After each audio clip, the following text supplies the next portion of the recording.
Hello everyone, welcome to the Scumdog's Kennel. I'm your host, Chris Williams, and in today's Cryptid Corner mini-episode, today we're going to basically be talking about, once again, Mothman. But this time we also have a creature that was basically hidden in the seaweed. Let's get into the first article titled, Daylight Mothman Sighting, Gary, Indiana. Witness describes a black-winged figure with glowing red eyes.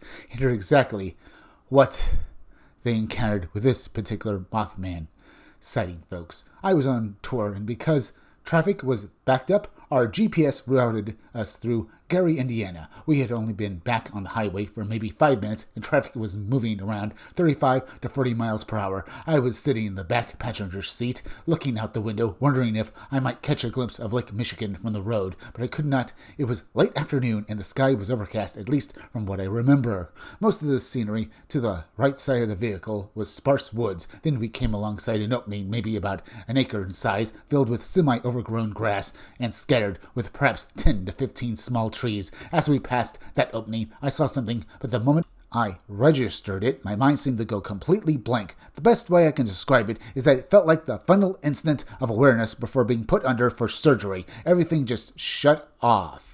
The entire car stayed silent for what felt like 10 seconds until one of the guys in the front seat finally said, "Did anyone else see that?" As soon as he spoke, everything seemed to rush back into my head, and I was the first one to start describing what I had seen. Staying just to the right of one of the small trees, maybe 100 feet from the road, was the black silhouette of a man. I would estimate it was about some 7 feet or so, folks. Its wings were folded down along its sides. It had glowing red eyes. Even in broad daylight, I could tell it was moving slightly. But what stood out most was its blackness. It was not the kind of darkness caused by shadow or bad lighting. It looked unnaturally black, like a hole cut into reality. I remember us talking about it for maybe a minute after that, and then my memory simply stops. For a long time, I completely forgot the incident. It did not come back to me until I began seeing reports years later about Mothman-type sightings in the Chicago area. Around that time, that triggered the memory. I texted the two guys who had been with me. At first, neither one remembered what had happened. Then later that night, one of them got back to me and said it had all come back to him and that he was seriously freaked out by it. I know the exact date this happened because I was scheduled to play a show in Chicago that night, so it was easy to track down afterward. I had meant to report the encounter, for years, but I had never got around to it until now. DT. It sounds like this is reminiscent of basically various UFO encounters, folks, where basically people see a UFO or encounter something like it. Definitely with UFOs, folks. Maybe just a light in the sky, but they completely forget about it as if the memory was wiped. Then years later, it comes back. Sometimes being triggered by seeing something on the news or reading about it. This sounds very reminiscent of that, folks. I would love to know if this man thinks that his memory had been somehow tampered with, because it sounds like it to me.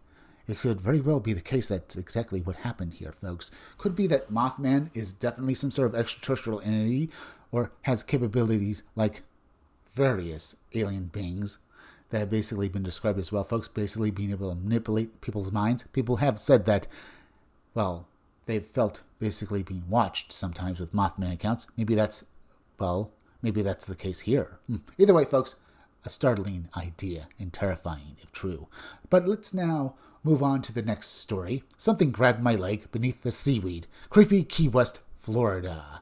Let's get into this article about this unknown cryptid, or I suppose it could be a man that was pranking another person here, folks, but I don't know if that's real, because from the sound of the story, folks, this guy was truly terrified, and it sounds like there was more going on. So let's get into it now.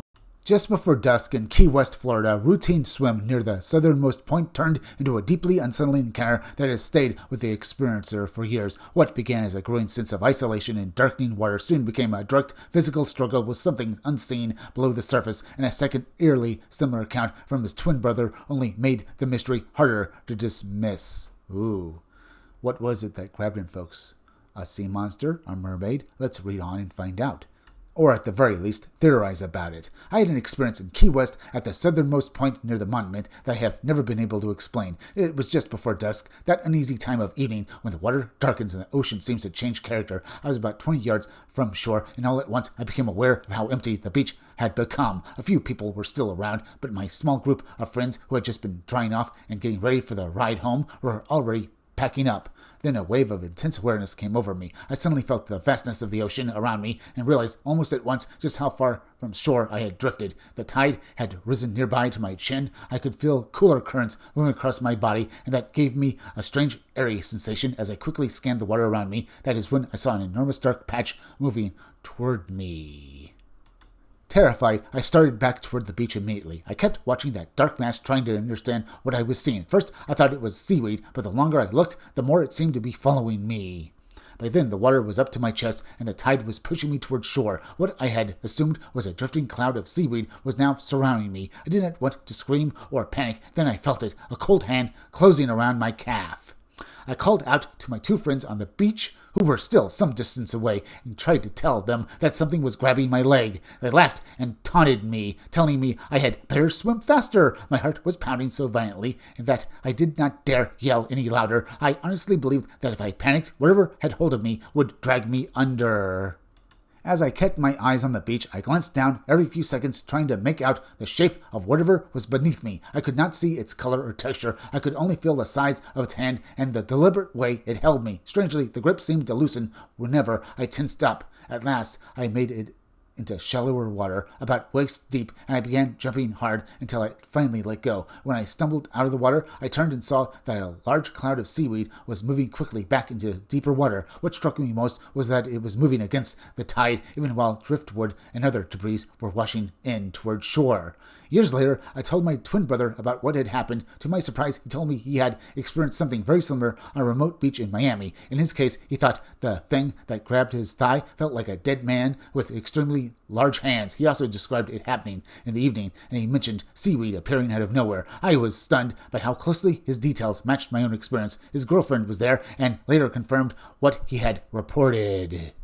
Since then, I have taken 3 cruises, and every time I stare into the ocean, I feel something I cannot fully explain. I get a strange sensation, and I hear what sounds like distant blue whales calling, just loud enough to catch my attention. Then a peaceful feeling comes over me, almost like an invitation, making me want to jump overboard and go into the depths. I have never acted on it, but the pull is there whenever I look down into the open water end.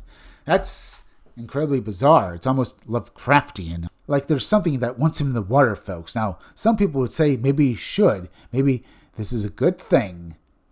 I mean, maybe there are mermaids, but I have my doubts about that, folks. This encounter almost seems like something you'd see both in some cheesy romantic, anime, movie or game, where basically female, mermaids or spirits take you away or something like that.